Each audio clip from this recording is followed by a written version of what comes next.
What else? The Amy Winehouse film. Right, we're getting a bit. Because it's the first time it's been shown on telly. That was its network premiere, I believe they call it. Yes, network premiere. But we went to see it in the pictures, and it was very sad.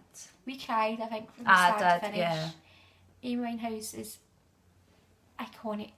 Especially for our age. We loved her back in the day. I loved her. She was a bit like... She was original. Yeah. She was an icon. And the way she was like a kind of notorious figure, it was a bit like Janis Joplin was like 40 years previous. Yeah, and she had... And that she was amazing, but was ultimately like destroyed. She brought something different to the table. She did bring something very different. When, you know, the table wasn't that full. No, we loved her. She was cracking. Back to Black is probably one of the best albums ever. In fact, the day I bought Back to Black, I had a voucher for each MV, and I was between buying Back to Black and James Morrison's first album. Think how things could have turned out. Anyway, no, See, James Morrison was good back then. I liked James Morrison. He's back. Remember? Did you hear the story of him? No, we won't go into that. But Oh, like, but he had sad. loads of trauma in his So life and had to much take loads of trauma. time out. So much trauma. And then he sang The Wonderful World. Love that song. I've been much. down so low. People No, look it's at a me and they wonderful know. world. They can No, feel I loved it. what was his first song? You Give Me Something, and there was a line about buying someone flowers. I can't loved work that out line. what that means. Because I never really liked flowers, so I identified with him. I just wanted the guy to sing that song. I mean, have those ballet dances. He looked around. how he's the double, or he was the double of Chris Martin though. And I don't like Coldplay. I hate Coldplay. I hate Coldplay. I went to see Coldplay and Jay-Z and left when Coldplay came on. But yeah, like Amy Winehouse film, dramatic. Mitch. No.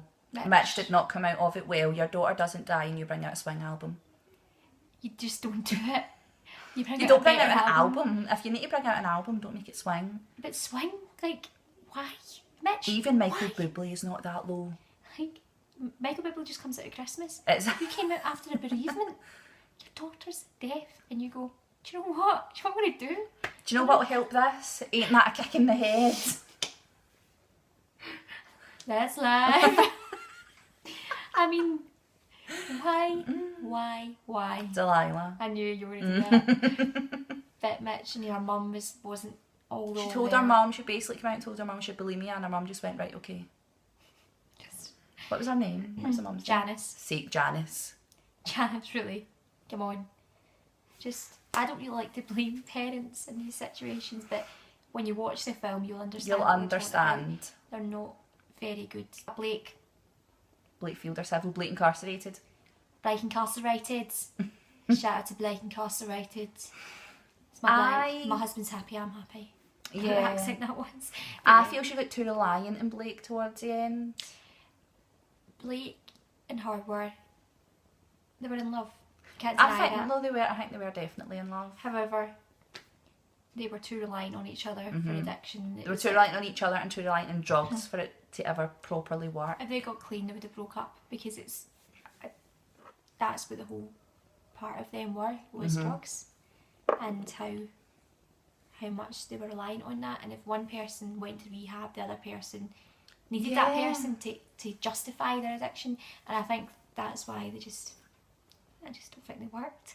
Hello, I used to think they were dead iconic when I was younger. They were though, but that was the time that drugs were. I'm not saying they were it was the era that- sensationalised. yeah. I don't know if that's the right word. Glamorised. Yeah, they were glamorised because Kate Moss glamorised. came out with a cocaine addiction and Pete Doherty and her were like the big couple. Heroin chic. Yeah, exactly. But they were glamorised back in the day, and like that's what happens. And we looked at them, and I remember I even done a solo talk in English about how drugs were glamorised, and I can't remember if I was in favour of them or not. I think when you're like, I done a big English. My whole talk was 2007 as well. It was about fashion and fashion throughout the ages, and I like included Amy Winehouse in it. Like that's how much influence she had over everything. That was 2 solo talks we done then, where we mentioned Amy Winehouse. Drugs. I actually mentioned heroin chic, and I remember writing about it. Oh my god, I didn't get much. I hated solo talks. I despised them. I don't think mine was a solo talk. Mine was an essay. Oh no, mine. I got a very good mark. done an essay on fashion. Yeah. It was about fur. We love a bit of fur. A fur coat. Love a Fur coat and no knickers. Anyway, but yeah, Amy Winehouse, the film, hugely recommend it. Watch it. Cry. It would really be quite good for you to get back your opinions with that, because Yeah, I we want have other our own, people's opinions. and I've talked to my family who watched it as well. They have different opinions. I'd also want other people's opinions on who they think's going to win Big Brother. That'd be good. So we forum We could there. start a poll. Start a poll dance? No, start a poll about who do you think want to win Big Brother, who do you like, who do you not like. Who do you think is going to win? Yeah, basically that's it. Who do you think? Oh, Daniel Westbrook. I think Darren Day. Or John Partridge. I would love to see Nancy win it, but I don't think she will. She won't win it. She'll be out. She'll be out. Yeah, I near think the end. she'll start annoying people. She'll be the next one to fire everyone up. Yeah.